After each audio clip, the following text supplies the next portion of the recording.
All right, welcome in everyone. Hope you had a great weekend. We are here today with who everyone knows in our community as Hal in a Towel. So Hello, everybody. we are so happy to have this special episode of this. I was just like so tickled that he agreed to do it. So much fun. So let me tell you a little bit about Hal, really Harold Hickey. He started out, let's just say back in, and he told me the story, by the way, when I first met him at Intuit Connect last year, standing outside the steakhouse we were going into for the Right Tool dinner. So we're just standing there waiting because we always get there early. And he's telling me this story, and my jaw just like dropped. My son was with me. He's like, "Oh my gosh." He was actually in Vietnam and is flying and doing the photos around it and got shot down. And so that ended his career in Vietnam. And but I was amazed. I'm like, how do you go from that to running your own tax business? And of course, then finding Deb along the way and building that up too. So yeah, how do you go from there to there? I'm like, oh my gosh. So I learned a lot about him. I learned that he worked for the IRS right out of coming out of the military, because as he said, they were the only ones that would hire me. So he did that. They were desperate. Then they were desperate. I guess they were desperate back then, and he was an auditor, correct? Yes. Yes, yeah. And were you well liked? No. Okay. You did desk audits in Manhattan, didn't you? Desk audits No, on 1040 desk audits. Worked in Manhattan 1040s. Usually you had to sneak out the back door at night for fear of being shot. all, all the fun stuff that goes with that. And Right. then, and it, yeah. Life in New York. So why Yeah. did you join the military, though? Why did you join the military? Not a choice. And because I'm an old bag, back in the 60s when the draft was running hot and heavy, there was no lottery or any deferments. If you finished high school and you weren't married with babies and going to college, your next stop was the Vietnam War. So I got called, naturally, I got a call. I'm going to have to show up for the draft board. And I got there and they said, all right, everybody line up and every 10th person stand out. And all you people that stood out in the 10th are all going in the Marine Corps. I go, holy shit. I don't even want to go in the military. You want me to go to Vietnam in a war zone in the Marine Corps? Ouch. So I promptly went and joined the Navy instead to avoid that. So you joined the Navy. Joined the Navy, and I actually joined the reserve program first because it was an obligative service where I had to do 2 years of active service and 4 years of reserve time. So anyway, make a long story short, they put me in. I had to go to regular basic training, and they sent me off to the Naval Air Station in Adak, Alaska. It was the armpit of the world. It was so bad. 75 miles off the coast of Siberia. The sun never shined. It was freezing There's cold. no Hal in the towel there. You couldn't have a fur coat. Hal in a fur coat there. Ooh, it was bad. It was cold. It was earthquakes every night. I'm thinking, man, people like this place. Me. So they wanted volunteers to go to Vietnam. I said, all right, I'm desperate. Take me away. Volunteered to go to Vietnam because Volunteer. that's how bad Adak, Alaska was for him. You know what? It was like, okay, so it wasn't real, because I wound up getting transferred, and they sent me to an aircraft carrier, and at that time was in Virginia. But the carrier was scheduled to leave Virginia and go to Vietnam, which it did. It was the first nuclear-powered aircraft carrier. You were the USS Enterprise. Yep, USS Enterprise. It was so big, it couldn't fit through the Panama Canal. You had to go all the way around South America? Yep, all around South America. Online in Vietnam for a little over 2 years. And we flew every single day, 12 hours a day, 7 days a week, just bombing bejesus out of them. And my job was to take a picture of what was left. Wow. And I never had a problem. Never even thought about it until one day I got that word, incoming. I said, incoming? Incoming what? Incoming surface air missile. We cannot outrun it. I said, uh-oh. So tell me I don't have to jump out, please. Out of a perfectly good airplane. That doesn't make sense. So we attempted to make it back to the carrier, did not do that. And they fished us up out of the ocean and bandaged me up and sent me home. You got what, 88 stitches in your head? And 88 stitches in my head. My mom had a heart attack because they sent her a telegram that regrets from the president and secretary of the Navy. Your son's wounded in a combat zone and blah, blah, blah. And I'm an only child. So they sent me home. I got home. I only had, I don't know, maybe 2 months left to serve because I was on an enlistment there. It was timed. Anyway, make a long story short, I turned myself thinking I'd be foxy. I wouldn't want to have to go back. I'll go turn myself into the Naval Hospital in Albans, New York. All right, well, I did that, and they didn't think I was bad enough to stay, so they bandaged me up and sent me back. So you got sent back Oh, to the USS Enterprise in Vietnam. I had to fly around the world to get to this thing.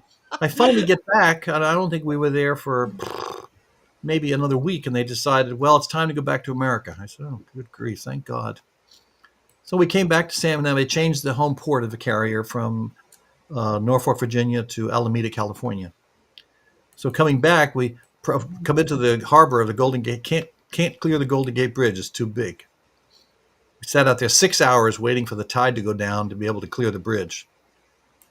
So as we're approaching the bridge, the two barges come alongside the carrier with the Navy band on it, with the stars and stripes forever, da da da da da da da da.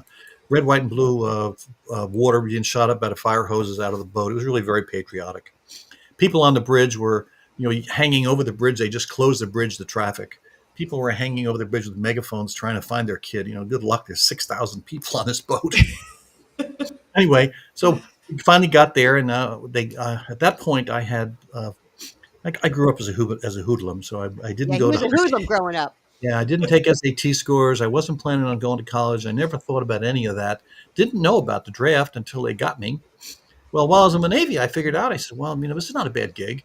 But if you're going to do this, you really need to be an officer. Because being an enlisted guy is just really not so good. So this one guy took me and had him under his wing and taught me all the ropes of what had to be done. Got my SATs taken. The Navy did it for me. They even applied to colleges for me. I said, wow, I got accepted to every school I applied to, including UCLA, which was my first choice. What I didn't know was that in order to go to UCLA, you had to be a California resident or the cost was prohibitive. And when you go into the military, where you start is considered your home of record. And my home of record was New York. Won't change until I go back to New York or I live in California for some extended period. So that wasn't working. In the meantime, I was willing to stay with the Navy. They were going to pay for this, which was really cool. And they were willing to pay for 4 years of undergraduate education. I wouldn't have to do anything at all, no military in between, no nothing. And when I finished, the only thing I had to do was agree to give them a year and a half of service for every year of school they paid for. Mm-hmm. Okay, I was okay with all that. But my only condition was I don't want to be the crew member anymore. I want to fly the airplane. And in order to do that, you have to be a college degree. I have to go to Annapolis, learn how to fly it, or to Pensacola. And they wouldn't agree to that. Nope, not doing that. And I said, you don't even have to guarantee me flight school. If I wash out because I can't do it physically, that's on me. Nope, can't do it. I said, okay, then I'm going home. Put myself a 56 Chevy in San Francisco and no insurance, no nothing. California cars come with license plates. Drive across the country. Here I come. I'm going home, man. So you got honorably discharged. Yep. And you say you talk about being in the Navy all the time and how it really Changed my life. Who we are today. Changed my life. Absolutely. Stopped me from being a hoodlum. I got after about the third beating I took from being a big mouth. Right. I cut that right out. I said, no more of that. There's a direct relationship here between my speaking out and getting beat up. So I'm not stopping that. Right. So, because he talks about the military all the time, how proud he is. I tell you have to get used to it and you understand how it works. It's not such a bad gig. I even had a business on the ship. It was great. I was selling hats and dolls. They were selling like hotcakes. Yeah, so you'd go into Vietnam and you'd buy these hats and dolls and you sell them to the guys. I'd fly into Da Nang and I'd fly into Saigon and I'd buy these things for like $1 a piece and I was selling them on the ship for $10 a piece. And I was taking orders. Well, when I got shot down and lost my whole inventory, I almost got killed. So now you're driving across the U.S. and you go back to New York, And what happens? What do you do next? Well, the first thing that happened, which was really annoying, I had no place to go except home. So I go to my parents' house, and they had put up a stop sign that I didn't know about. So I'm driving down the street. I go through the stop sign, and sure enough, I get pulled over by the police. Oh, geez. And so the cop pulls me over. We give me license and registration. Now, this goes back to when I was the hoodlum. I had lost the driver's license for excessive speed. So while I was in the military, I got an Alaskan driver's license, which was registered to a Seattle, Washington address. And I've got a car registered to a New York address with California tags on it. This was a motorcycle cop. He goes, I can see him back at his motorcycle, and he gets his book out, and he's trying to look up the rules. So after I could see he was getting frustrated. So he comes back to the car, and he says, "You just come out of the military?" I said, "Yep." He said, "Here, don't do this again." Gives me my license and registration back and drives off on his motorcycle. He didn't know how to write the ticket. So now you got out of that ticket, and then Yep. and then you moved in Thing with too, your I mom had and no dad. money. You moved in I with your mom and dad. I actually had absolutely zero money. Right. So I went and stayed with my mom and dad, and my dad figured out you're going to college. And he said, "Okay, fine." He said, I want you to work for me." I said, "Well, no, I want to get a college degree." He said, "Well, if you decide not to work for me, you're going to have to pay rent to stay here." I said, "Well, I don't want to do that." He said, "Well, then you're going to have to find another place to live."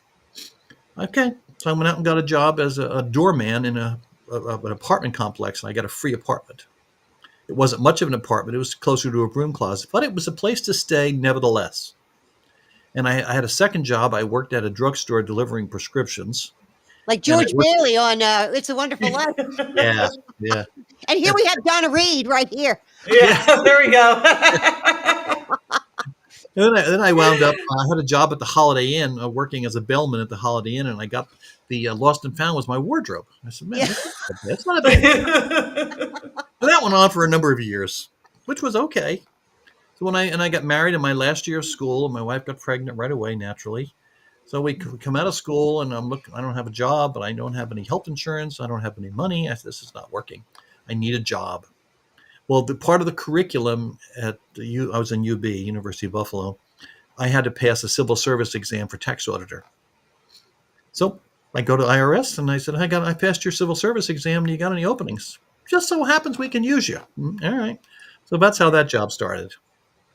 And it wasn't, I was making $175 a week, and this was 1970. I thought I was a millionaire. I said, "Man, I'm really rich." Wow. Now, we talk a lot about tech on this podcast. What was the tech that the IRS used back then? Paper and pencil all the way. I mean, Yeah. the internet wasn't even invented yet. There was no internet. Computers. Yeah. There was no computers either. I mean, it was all paper and pencil all the way, man. Wow. Imagine the level of effort to have to coordinate millions of stockholders with paper and pencil. I mean, wow. I don't even know how they select people for audit. I mean, what do they use? Throw it dart against the wall. Yeah, throw it. We'll see what sticks. Wow. Yeah. So you worked at the IRS, and then you got a secondary job. What happened with that? Well, my son was born, and after all this, I had no money for anything. My son gets born with no insurance, and he's sick. I said, "Uh-oh." So he needed a very high-end surgery with no insurance, and the doctor wouldn't even proceed without advance payment. I said, "Okay." So they basically told me, "You should let the kid go because you can just have another child." So I'm not doing that. So I went to my dad and asked him to co-sign a loan for me, and he refused. He said, "But what I will do is I will get you a second job." Okay. Now my dad was a little bit of a. He was a hoodlum. He was a hoodlum, gangster. When you're young, you're a hoodlum. When you're old, you're a gangster. Yeah. He was a gangster. He carried a firearm, and his job was union. What do you call it? Union. It wasn't enforcement. It was something like that. In other words, you will join the union or else get shot. But anyway, make a long story short, one day this gigantic guy shows up at my office in the IRS, and he asked me. He says, "Is your name Hal Hickey?" I said, "Yeah." He puts an envelope down on my desk and walks away. I said, "Oh, geez, I hope this is not a bribe." I open the envelope, and what's in there but a harness racing license for the state of New York with my picture and fingerprints on it. I have no idea how they were able to get any of that. And and a letter of instructions where I show up at a racetrack at night. I now have a job at a harness racing track selling pari-mutuel tickets. Well, once again, opportunity knocks on the door. I said, now, 1970, I'm making $20 and I think it was $21.50 an hour. It was a lot of money then, really was. And you'd be surprised. People would come, because I was selling pari-mutuel tickets. People would come to the window and they'd order this, that, and every other thing. And you pushing the button, printing out the tickets, and the bell rings, so the race goes off, and they throw down the money and run off. Well, the way the rules at the racetrack were, if you were short, you had to make that shortage up before you could work again. If you were over, they kept the overage. So I asked the obvious question. Well, if I'm over, do you like hold that in abeyance in case I'm ever short? No. And you're protected from is armed theft and counterfeit. Okay, machines have counters on them. I'm keeping track myself. So sure enough, you get people come up and they throw down a $20 bill or a 50 or whatever, spend half of it and run off. And I would keep the money on the side in case they come back and ask, because once I turn it in, they keeping it, not getting it back. And you'd be surprised how much that was almost everyday occurrence. Well, I had one lady come in one day, and this was really hilarious. And remember, this is 1970. $21.50 was a lot of money.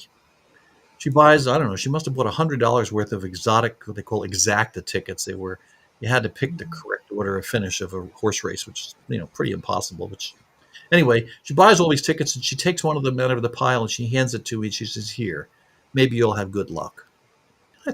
It was such an outrageous long shot that I'm trying to sell the ticket, but it's too late. The bell had gone off. So, okay, fine. The thing goes over, and it wins. I go, holy smokes. And it won like $400. It was really a lot of money.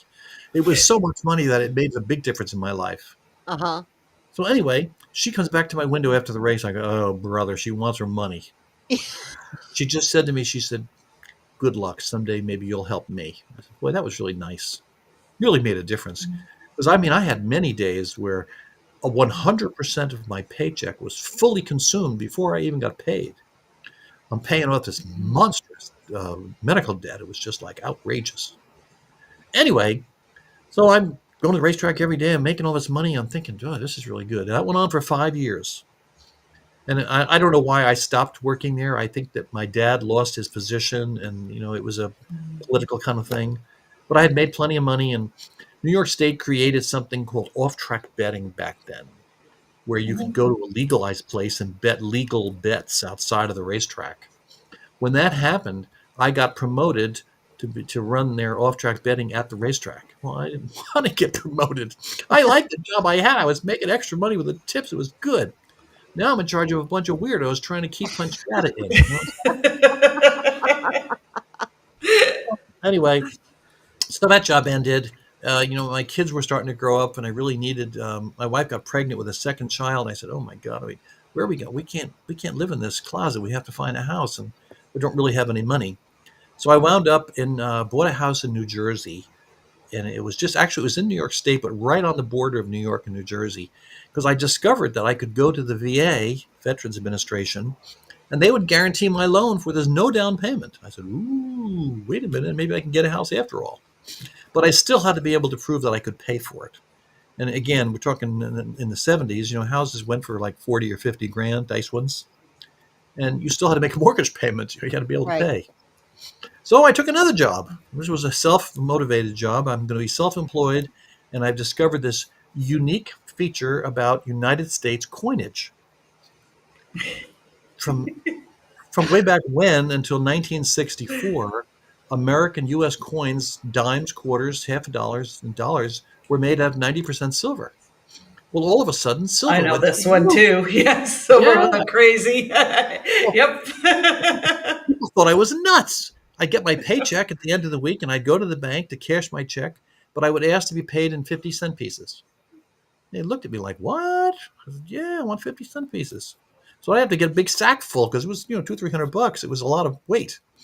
And I would take them home and I would sort them out, and I'd find the ones that what's called silver clad from 65 to 70. They were made of partial silver. You could still sell those at a 30% premium. So P.S. I'm making $150 a week extra doing this. It was so lucrative that I took 2 weeks off vacation and went just banks farther and farther away and kept doing it and doing it. It was really good. But it started getting harder and harder to find them because I was not the only person doing it. And I had to figure out, well, how do I not get the same ones back again on my paycheck? So my wife at the time, this was my ex, it was her job to take them to our bank and deposit them so I wouldn't get them back at a strange bank. So anyway, make a long story short, that went on for several years. When we wound up moving to central New Jersey, I had to get to a bigger house because now she's pregnant again with another one. I said, "Oh brother, what are we doing now?" So I bought a big house down in Freehold, New Jersey, which is central New Jersey. It was quite a ways from Manhattan. I was commuting on public transportation, and they didn't even have trains. I had to use buses. So you're taking a bus, and it's a 55-mile jaunt on a bus. And they were really unpopular because it went through some neighborhoods where people didn't have showers. It was really rough. So anyway, so that went on for a number of years. And in So are 1988, you still working at the IRS, or are you working no, somewhere now I'm else? working at Philip Morris. I had Or how did you get the job at Philip Morris? a headhunter came and found me. And I said, okay, Okay. I All need a right. new job that pays more money, and I'm not going to get it here. So when you started at Philip Morris, what position did you start at? I was just an accounting clerk. I was a nobody. And what kind of technology did you use then? 13 column green sheets, paper and pencil, and a calculator. Pencil calculator. You got a calculator As a matter there. of fact, on my first day, they handed me this ledger. You should see the size of this thing. God, it covered my entire desk. It was huge, and you had to make journal entries in this big old book. I said, "Well, gee, I never learned that in school. I never heard of that before." Well, I learned. Okay. Anyway, it's like anything else. If you stay with it long enough, they find something for you to do. So that went on. I think from there, I wound up. My first step up, I think, was the assistant controller. Then I became the controller, and then I became the area manager. And pretty soon, they had run out of things for me to do. So they started lending me out to other entities on a volunteer basis. They paid me, obviously. But the gig in California at the Olympics was really cool. That was really something. So you were the director of finance for the Los Angeles Olympics. Yes. Wow. But And it was I have to tell you, Hal This doesn't is- even like sports. I was really a nobody. Nobody really knew me or saw me or heard of me, and I didn't care. I was fine because it was This really a is great where, gig. yeah, this is where commuting likely back our and forth, paths and I crossed here. and I Likely. I never took a paycheck from that day on. I put 100% of my paycheck went in the bank because I was getting per diem. I was getting this was what a deal this was. They were paying me $800 a week in per diem, which was a lot of money then. Yeah. And I was discovering these little secrets where you could, if you, because I had, my wife at the time was she wouldn't fly, and she wouldn't take the kids out of school, so I had to commute. And the company wouldn't let me commute more than every other week. So the weeks that I would commute back and forth, I discovered a trick. Because the per diem, that per diem is to be used to pay for my airfare, my meals, and whatever else. Well, if you buy airline tickets that are 2 weeks apart, round trip, it's less expensive than buying the round trip tickets for the same weekend. So I would buy 2 tickets. I'd buy a round trip ticket going out and back this week with a return trip 2 weeks out. Then I'd buy another one with the opposite, going the opposite direction for the same time period. So that I would use half of a ticket on 1 week, on one trip, and the other half on the other trip. And I would save like $1,000 in airfare. It was a huge difference. So And they never picked up on any of that stuff. And I was just becoming a this was regular. in the day before you could just walk on the plane. Oh, yeah.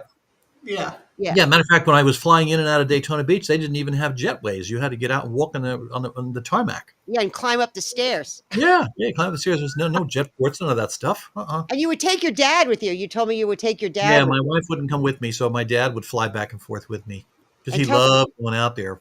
And We were the staying at food the on Central airplane. Plaza Hotel.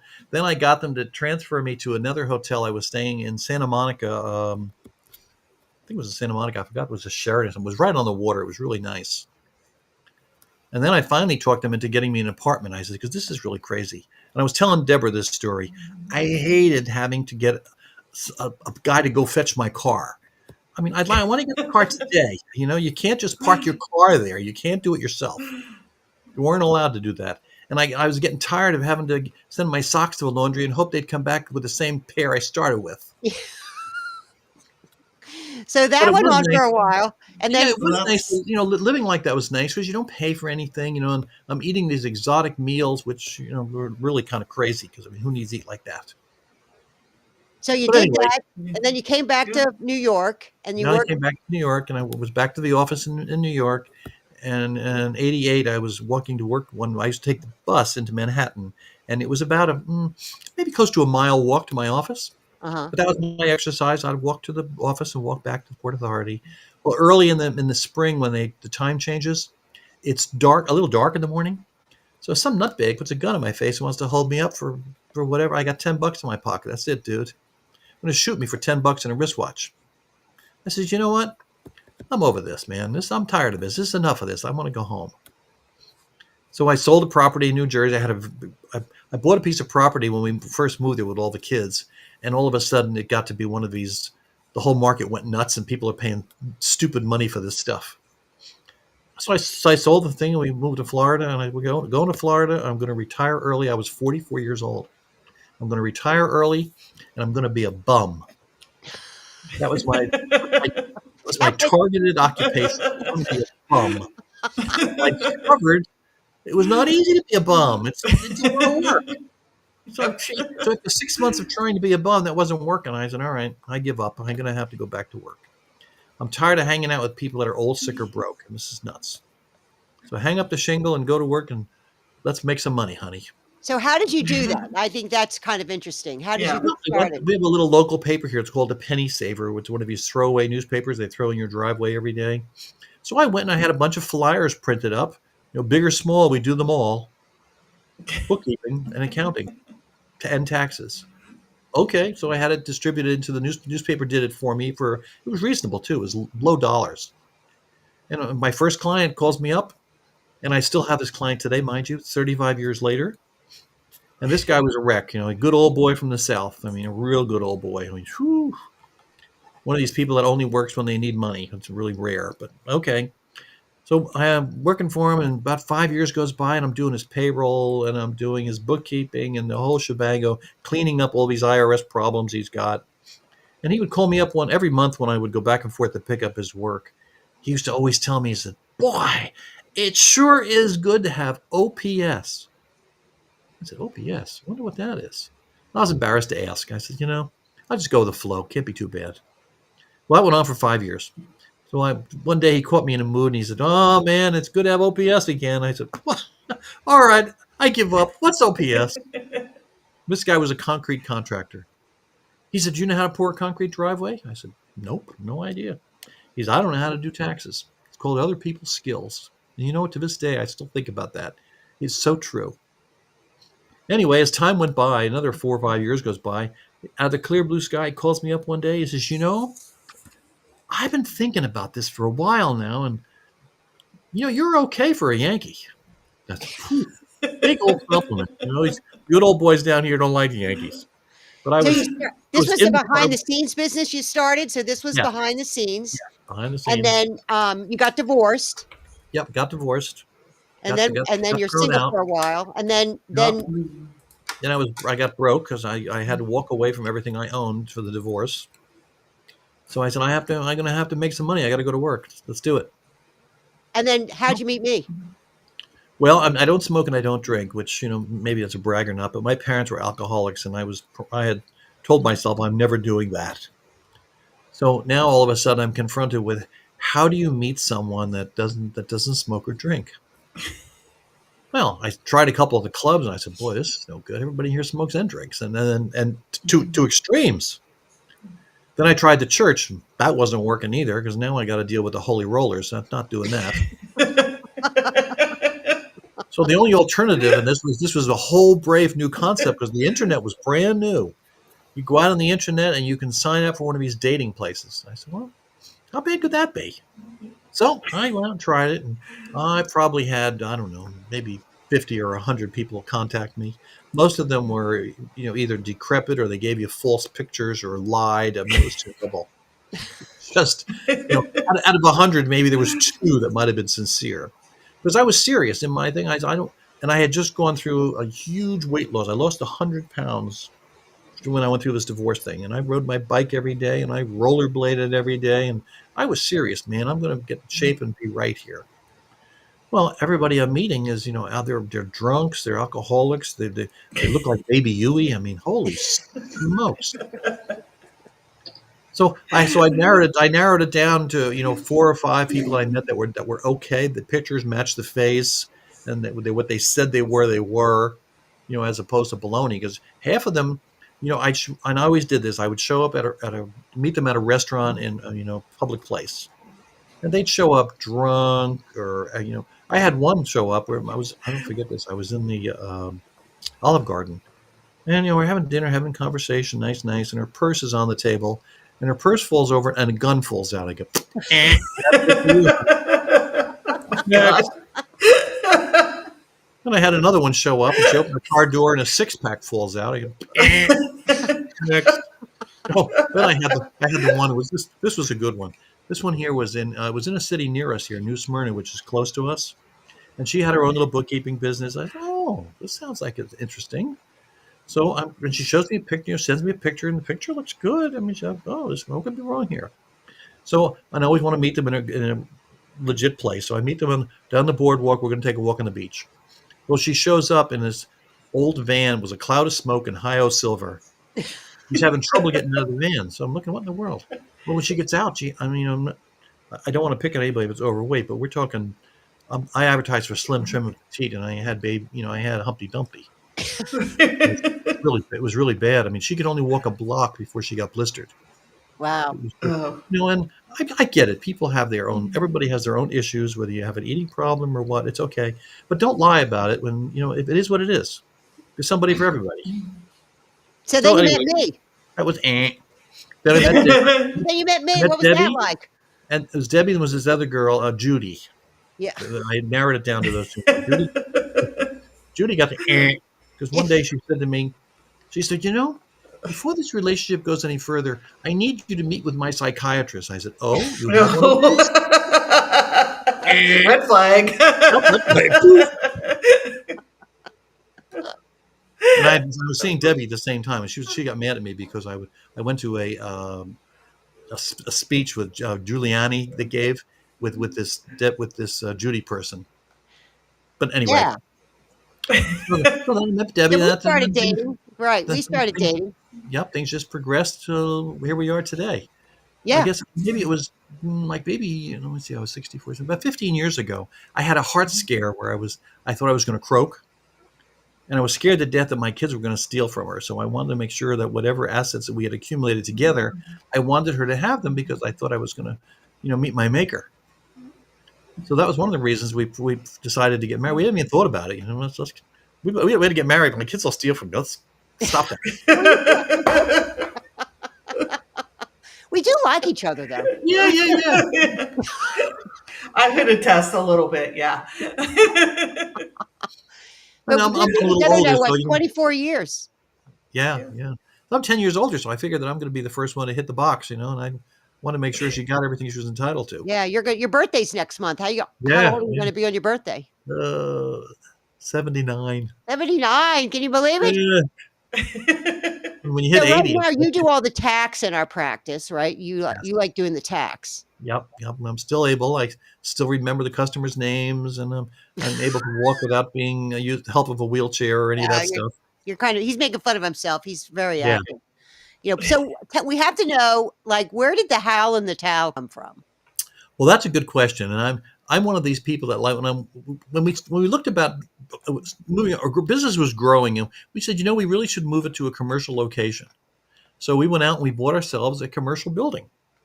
And when it came time to move, we just looked at each other and said, you know what? Why are we doing this? Let's just stay home in our jammies. Nobody cares where we work. So we did. Well, when you're working home and you don't want to sit in your jammies, you're whatever it is. If I had to go out to the mailbox or anything, I certainly don't want to go out in my drawers or worse and have to run into the neighbors, So towel started. Okay, so let's wear a towel so we look like at least maybe we came out of a pool as opposed to out of bed. Yeah. And that's how it started. We put a yellow towel behind us so you can see Yeah. all over the house. Yellow towel, there it is. Yeah, on the towel. but he's And everywhere. they're really big towels too. Yeah, they're great. They're like dresses when he puts them Yep, on. yep. Yeah, I used to be a heavy player on the cruise casinos, and they would give you these as like a freebie. yeah. So I got all kinds of them, just You got tons of them. of 'em.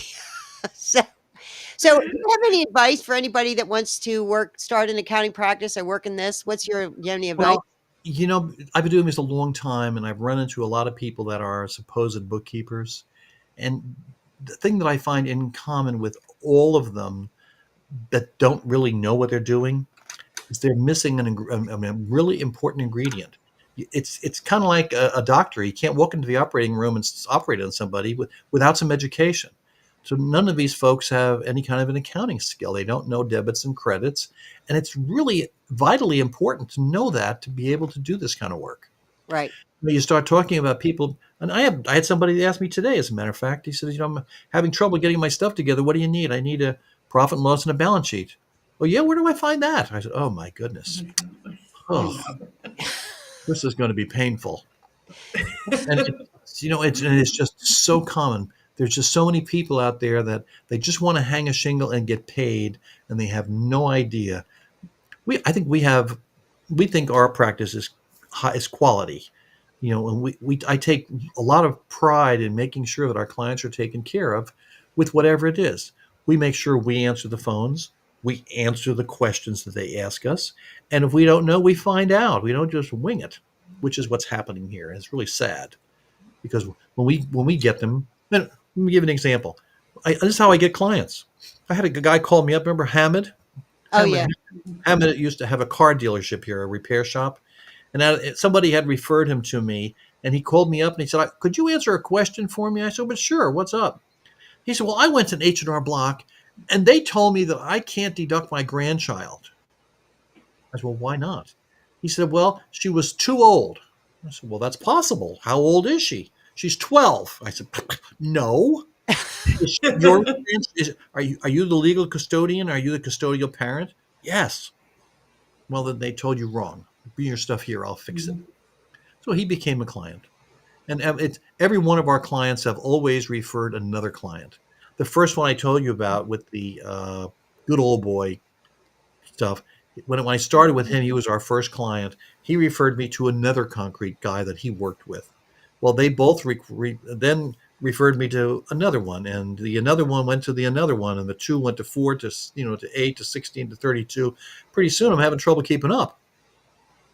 Then came along software, which, like, when I first started, I was using a dot matrix printer, and the internet that would go, one of those. Yeah, he was on Yeah. AOL. It took forever to print the tax return. I mean, yeah, my goodness. Well, now, I knock them out. Like this guy was here today. I mean, I knocked out his tax return. He had two of them. He had a partnership and a 1040. I mean, I think I knocked it out in 30 minutes and charged him accordingly. Yeah. Debbie doesn't like the way I price my stuff, but Yeah, I think your price is too low. she thinks I'm too low. I like people. I don't like hurting them. It's like, I know I tell you what, we have such the opposite of he'll say, "Well, it didn't take me long." Doesn't matter how long it takes. It's what's in your brain. but you know what? It's not like I need the money. We've been really fortunate. Once we got hooked up into it, I had another provider for the software prior to them. Once they hooked me up on theirs, I think I've had their software now for about 20 years. I mean, we went from being broke to being millionaires, and it's all about the software and the job we do, and it's the reputation that you grow. You can't throw yourself out there and say, "Here I am." I had one come in the other day. I'm doing their work, and I'm looking at this stuff, saying, "My God, my software would not even allow me to print a document with these things like this. All the blanks, all the boxes are blank. An IRS didn't pick up on this. This is unbelievable." And that one you discovered that she had made a $50,000 income error, which cost the client $10,000 in extra tax. Yep. And and they look at us as preparers and say, "Boy, you must really know," but they don't do any checking to find out if you're legit. Like, even for us, we're on a lot of the different boards where we get recognition from different organizations, even from IRS itself. as a professional preparer. Nobody bothers to check that stuff. No. They only They want to will- know how much is it going to cost. Yep, Yup. that's It's the all only about, question I get. uh-huh. Yeah. And I It's all go, about the well, money. you can go cheap or you can go good. Where do you want? You know, I mean, I have one right now that just left us, and he's been a client forever, but he doesn't like to pay. He doesn't understand the value of what we provide for him. right. And that's where these people coming in that want to do this, and I get people that call me up and, well, what do I need to become a bookkeeper? I'm thinking you probably need some hardware, you might need some software, and perhaps a little bit of education. What do you know about bookkeeping? Well, nothing. What do I need to know? This is not McDonald's where you sling a hamburger. Right. They still have training for that too, by the way. Yeah. There's a lot they of do. training. Yes, they do. So are you planning on retiring, Hal? Thought about it a few times, but I've got this real issue. What do I do instead? And the instead issue is really scary because I've got this thing about potentially getting Alzheimer's someday, and I don't want to get anywhere near that. And I Right. really believe that keeping myself doing this and my brain active, I'm going to avoid that. Everybody else in my family has had that treat, but not me, and I don't want it. Right. Yeah. He doesn't forget a thing, believe me. Ew. Well, we're over time. I don't know. He was worried in the beginning. What am I going to talk about for 30 minutes? Oh, you did a good job. Oh, I knew we were going to go over. There was no question we were going to go over. Or I didn't even know we were over. Okay. Yes. All right, I can go home now. But anyway, this was really great having you on. I mean, I've been a little nervous about it, thinking, oh, he's not going to want to do it, but he did. Well, think he did a great job. I don't like. See, Debbie likes to be center of attention. I'm not big on that. I like flying under the radar. Mind my own business. Don't call me. I'll call you. Everything works really good. So why rock the boat? That sort of thing. But he does. He's very another thing supportive really- of whatever I want to do. Right? I don't lean back. He's even wearing a Don and Debbie t-shirt. He's wearing a shirt. Yup. I put one of my shirts on. Yup. He But I can't tell people enough. In order to be successful in this business and not ruin it for everybody else, they need to get a little education. I mean, I don't care if it's even going to your local community college and taking a couple of bookkeeping classes. You have to understand the debits and credits and what all this stuff means. right. It's easy to push a button on the computer and ask the software to help you, and it will to a certain point. But you reach a level where, okay, now what? And I'm like everybody else. I'm not looking for a really hard job. I hate the really hard tax returns. Right. And I really hate the ones that got screwed up by the last person, because now the actual taxpayer has no clue what their level of expectation should be. Right. And it's sad because you can't change that. Right. If they got screwed, they wind up staying screwed because they don't know what to expect. Well, the last guy only charged me $50. Well, that's why you're in a problem, because that's Right. not a That's why $50. we're talking now. Right. Uh-huh. But I want to thank you for doing this for me. This was great, my dear. Thank you. You're welcome. We needed a guest for today, and Donnie goes, "What about Hal?" I go, "Oh, let me ask him." Right. I didn't think he'd do it. He said he would. Nothing like being sloppy seconds. I got it. We had a last minute cancellation, so Yeah. I So know, we might have you on again if everybody. Yeah, I if that thought happens it was again. great. How I does that thought it was storm go? great. Any port in the storm? I got it. Mhm. Yeah, that's all right. Yeah. You do. You would do. Okay. But thank you, were my great. dear. Yeah. Well, it was Any lots of fun. We had lots of fun reminiscing on who did what, where, and when. Yeah. Any last words, Donna? Yeah, thank you so much for coming on. And I forgot You're to welcome. mention in the beginning, but we have our Bookkeepers on Fire community where there's even more stuff from Debbie and Donna. We have a Turn Up the Heat podcast there where you hear us basically unedited. On what we're Unedited. talking. Yeah, unedited. We let her Where we rip. just hit the record and go, and you get that. So that's after the podcast we actually record, or sometimes during we have to stop and retool ourselves. Yeah. But yeah, so that's there for you too. The link is in the comments. And I just want to thank you so much, Hal, for jumping in and filling in for us. And your stories were wonderful. Oh my gosh, I learned even more. Wow. I mean, oh my gosh, again. Lots of stories. We'll have Just to in have 4 her years, again, I've tell had to more. collect this stuff. Yeah. All right. So well, we'll see you all. amazing. we will. Now we're on Thursday, right? We have Tanya Schulte's coming on Thursday. We have Tanya on Thursday. So same Yeah. time, different day, but Tanya will be here, and she specializes in construction. Yep. So she even has her own podcast that I can't remember. Oh, Construction Junction. That's what it Okay. is. All right. Yep. All right. Well, Look Right. forward to that. thanks again for joining us, All Hal, right. and thanks again everybody else for All watching. right. And we will see you next time. All Bye. right. Goodbye, everybody.